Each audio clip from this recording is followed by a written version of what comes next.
राम राम प्यारे साथियों, आप सभी का स्वागत है अपने YouTube चैनल के ऊपर। इस वीडियो में बात करेंगे भाई हरियाणा कौशल रोजगार निगम को लेकर भाई, यानी कि HKRN भर्तियों को लेकर बात करेंगे।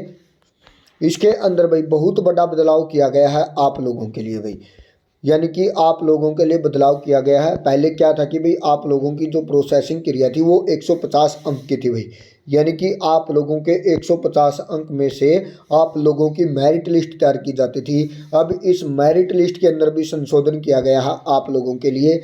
कितने नंबर वाला अब इस प्रक्रिया के अंदर शामिल होगा भाई, यानी कि टोटल जो मेरिट लिस्ट होगी भाई आप लोगों की, वो कितने नंबर में से आप लोगों को देने का काम किया जाएगा। इन चीज़ों के अंदर बदलाव करने का जो काम है वो हरियाणा कौशल रोजगार निगम के माध्यम से किया गया है प्यारे साथियों भाई। और क्या क्या बदलाव किए गए हैं आप लोगों की एज से संबंधित, और कई अन्य बदलाव हैं वो भी किए गए हैं। एक एक चीज़ आप लोगों को बारीकी से बताएंगे भाई इस वीडियो के अंदर प्यारे साथियों। तो अपने वीडियो को लास्ट तक देखना और अपने यूट्यूब चैनल को ज़्यादा से ज़्यादा शेयर और सब्सक्राइब करना भाई। अब आप लोगों को दिखाएंगे जो CM मनोहर लाल खट्टर साहब हैं, उन्होंने इस प्रक्रिया के संशोधनों को मंजूरी दी है भाई। क्या कुछ यहाँ पर बताया गया है हरियाणा कौशल रोजगार निगम की पॉलिसी में भाई, संशोधन को मुख्यमंत्री मनोहर लाल की मंजूरी दी गई है। ये बातें यहाँ पर बताई गई हैं भैया आप लोगों के लिए। पहले आप लोगों की क्या चीज़ें थी, अब देख सकते हैं भाई। अब अतिरिक्त शैक्षणिक योग्यता और प्रदेश सरकार में अनुभव के अंक मिलेंगे भाई, यानी कि अगर आप लोगों की मान के चलो भाई, अगर आप लोगों की +2 पास के ऊपर कोई वैकेंसी है और आप लोगों ने उसके ऊपर कोई क्वालिफिकेशन आप लोगों के पास है, तो उसके भी आप लोगों को नंबर देने का काम किया जाएगा भाई। अब आप लोगों को टोटल 100 नंबर में से भाई कैसे अंक दिए जाएंगे, यानी कि पहले जो 150 अंक में से आप लोगों की मेरिट लिस्ट बनती थी, उस मेरिट लिस्ट के अलावा अब आप लोगों को कितने अंक से मिलेगी भाई। जो परिवार पहचान पत्र आप लोगों की जो फैमिली आईडी है भाई, उसमें अगर आप लोगों की इनकम 1,80,000 से नीचे है तो आप लोगों को 40 अंक देने का काम किया जाएगा भाई। और जो वेरिफिकेशन होगी कम से कम आप लोगों की उम्र वेरिफिकेशन के अनुसार भाई 10 अंक है। अंतरिक्ष स्किल या क्वालिफिकेशन होने पर 5 अंक मिलेंगे भाई। अंतरिक्ष शैक्षणिक योग्यता होने पर भाई यानी कि 5 अंक मिलेंगे। सामाजिक आर्थिक मापदंड के 10 अंक मिलेंगे भाई।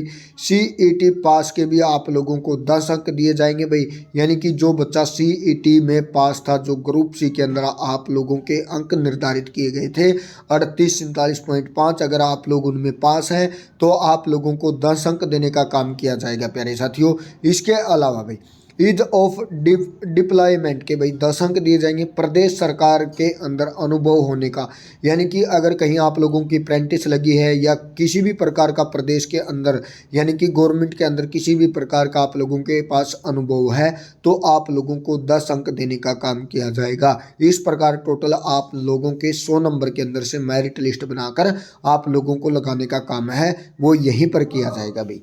इसके अलावा और क्या कुछ बताया गया है ये चीज़ें भी आप देख सकते हैं भाई हरियाणा कौशल रोजगार निगम के अंदर भाई, यानी कि 1 टाइम रजिस्ट्रेशन चालू हो चुका है। ये चीज़ें भी आप याद रख सकते हैं भाई, यानी कि एक बार फीस लगेगी अब आप लोगों की 1 टाइम रजिस्ट्रेशन भाई। इसके अंदर और भाई न्यूनतम उम्र 18 साल और अधिकतम उम्र 42 साल तय कर दी गई है भाई, मगर 5 साल की अधिकतम छूट मिलेगी। यह आरक्षित श्रेणी के अलावा भाई अनुभव के बदले भी मिलेगा। अनुभव के तौर पर उम्र में अधिकतम 5 साल की छूट मिलेगी, यानी 1 साल के लिए 1 साल की छूट मिलेगी। अगर किसी ने 5 साल से ज़्यादा सर्विस की है तो अधिकतम 5 साल की छूट मिलेगी। यानी कि भाई अगर आप लोगों को उम्र के अंदर छूट दी जाएगी, अगर आप लोगों के पास 1 साल का अनुभव तो 1 साल की, 5 साल का तो 5 साल की, आप लोगों को अनुभव के आधार पर भी उम्र के अंदर छूट देने का काम किया जाएगा भाई। कौशल रोजगार निगम के तहत नियुक्त कर्मचारी को अब साल में प्रोटाटा अनुपातिक आधार पर 1 महीने में 1 कैजुअल और 1 मेडिकल लीव ले सकेंगे भाई, यानी कि 2 लीव आप लोग ले सकते हैं, मगर साल में अधिकतम 10 कैजुअल लीव और अधिकतम 10 मेडिकल लीव मिलेंगी भाई। महिला कर्मचारियों को भाई जो बच्चा होगा भाई उसके अवकाश का लाभ मिलेगा भाई। ये बातें यहाँ पर बताई गई हैं। पुरानी पॉलिसी जो पुरानी थी आप लोगों की पॉलिसी थी, उसकी क्लासेज 8.2 डिलीट हो जाएगी भाई। इसमें उसी जिले के अनुभवी उम्मीदवारों को प्राथमिकता देना, उपलब्ध न होने पर दूसरे जिले और दोनों न होने पर अन्य योग्य उम्मीदवारों को नियुक्ति देने की शर्त थी। अब यह क्लोज डिलीट हो गई है भाई। ये बातें यहाँ पर बताई गई हैं। आप लोगों को सामाजिक आर्थिक मापदंड के 10 अंक मिलेंगे भाई। अनाथ होने पर 10 अंक मिलेंगे, मगर ये 25 साल तक के उम्मीदवार को मिलेंगे भाई। विधवा है अगर कोई तो उसको 5 अंक देने का काम किया जाएगा। फादरलेस के भी 5 अंक हैं, वो भी यहाँ पर देने का काम किया जाएगा। और भाई आप लोगों की जो अधिकतम उम्र होगी भाई, जहाँ तक आप काम कर सकते हैं वो 58 साल निर्धारित की गई है। ये बातें यहाँ पर बताई गई, आप इन चीज़ों को देख सकते हैं दोस्तों। ये चीज़ें जो नई पॉलिसी बनाई है भाई, उस पॉलिसी के अंदर इन चीज़ों को ऐड करने का काम किया गया है, या और वन टाइम रजिस्ट्रेशन भी आप लोगों के लिए लागू करने का काम किया गया है प्यारे साथियों। ऐसी ही सभी खबरों के लिए आप अपने साथ जुड़ें और अपने दोस्तों को भी जोड़ें साथियों। Thank you.